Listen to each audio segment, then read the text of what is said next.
Elsewhere tonight, CBS 2 has learned there may be a secret plan to evacuate Chicago in case of big trouble at the NATO summit next month.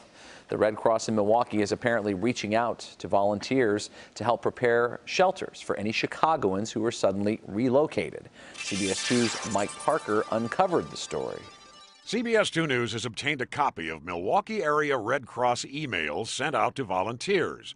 The message suggests a possible plan to evacuate residents of the city of Chicago during the NATO summit.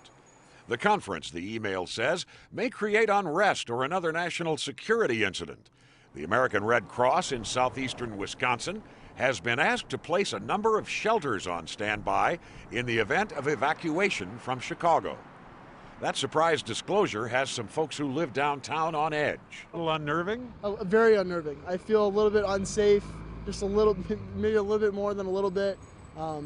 Doesn't make me feel like I want to be in the city during the NATO conference. I'm lost for words because I absolutely have no idea what that entails. According to a Wisconsin Red Cross spokesperson, the evacuation plan is not theirs alone. She told us, "Our direction has come from the city of Chicago and the Secret Service."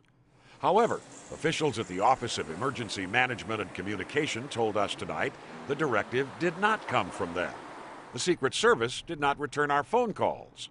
The Chicago Red Cross office said only, "We are supporting the city in their NATO planning."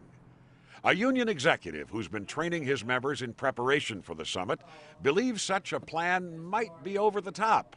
This could be a lot like Y2K. You know, a lot of hype and a lot of buildup. People will say that was it, not a big deal. The idea of having to evacuate Chicago residents is, number one, a scary prospect, which could account for the reluctance to talk about it. Secondly, it's probably also highly unlikely.